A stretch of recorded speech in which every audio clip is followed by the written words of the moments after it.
Hi guys, my name is Tiffany Zhang and I too did not get into my dream college.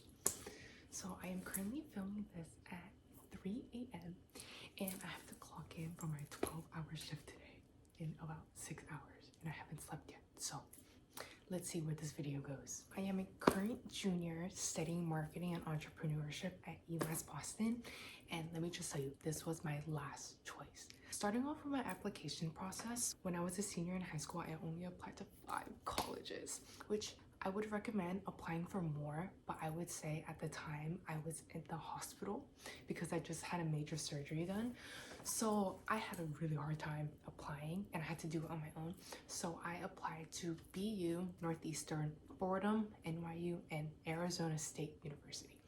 And I ended up getting rejected to BU, Northeastern, and NYU. I got waitlisted to Fordham and I got into Arizona State University. I'm originally from Philly, so ASU was a cross-country move and I didn't even like the school that much. I ended up getting an email from UMass Boston about rolling admissions. So I submitted an application and I got it. So that's how I ended up here. That's a little bit of my background, but in this video, I wanted to reassure you guys a little bit because I know right now for all the current high school seniors who are going through the application process and getting back all their results, or the people who are applying to college for the first time, it can be really scary, especially for first gen like me, where we typically have to figure out the applications ourselves. But I just wanted to let you guys know that even if you don't get into your dream colleges or at Ivy League, I think one of the most important lessons is to learn how to pivot, because for me at the time, I was living in my best friend's basement and I was living with her family for about a year and a half. And when college was coming around, I knew that this was the time that I was gonna move out. So when I got my rejections back, I was like, what am I gonna do with my life now? Like, I can't take a gap year. Like, I need to go to college. I need to move out. So even though UMass Boston wasn't my first choice, when I was coming in, one of my friends told me to find things to look forward to at the school, which I really appreciate him, because I remember when I first came here, I was like, well, I'm gonna transfer out anyway, like yada yada, blah blah blah. I'm still here 3 years later. Needless to say, my transfer applications were unsuccessful, but it's okay because I pivoted and I'm going to graduate here early now, so yay. I think it's really important to not be too hard on yourselves, especially because when you're submitting an application to a college, they know nothing about you as a person. They are literally looking at a transcript, maybe a letter you send in, and your family financials. So circumstantially, most of the components that they're evaluating you on are not in your control. So it's really important to not take the rejection personally. I think it's easy to start blaming and regretting everything that you could have done differently. Like, oh, I should have worked harder in high school, or I could have done this, I could have done that, I could have put more time and effort into the applications. But realistically, I think that it's important to take a step back and be proud of how far you've gotten. If you are watching this video because you didn't get into your dream college, first of all, congratulations for even making it up until this point. I know submitting those applications were probably dreadful. Second, I'm so proud of you. You're about to graduate high school.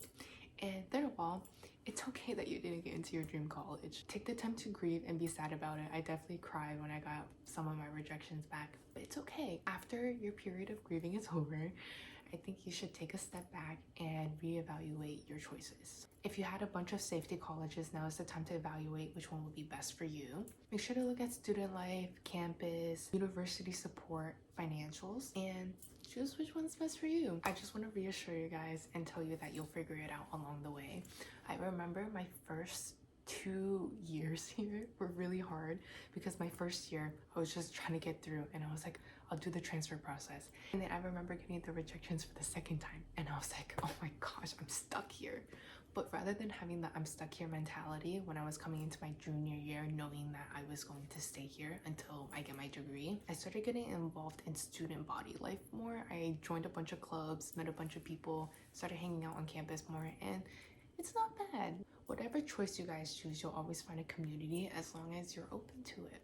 As you guys are taking the next steps into your career and life, please do not dwell on all the what ifs and I could have. It's going to hold you back. I also often think back, what if I did this differently? What if I did that differently? And at the end of the day, I still ended up where I am. So I got into Columbia's pre-college program, which means I would have been taking summer classes in Columbia the summer before college started, but that shit was 6K. shit out of my ass. At the time, I was still in Philly, living in my friend's basement, paying rent.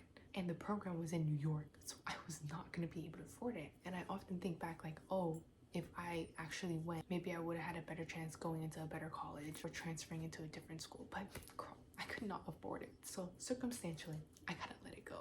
Like, if I keep thinking about it, it's just gonna weigh me down.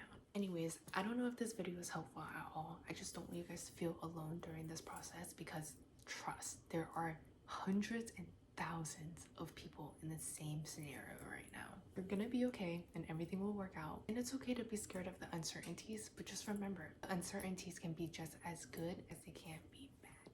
I'm gonna end the video here. I'm getting a little bit delusional because of how late it is. Thanks for watching. I'm gonna try to get some sleep. Also, before I go, I wanted to show my setup, which I think is so funny. I'm in a corner sitting on my roommate's beach lawn chair. Yeah, good night.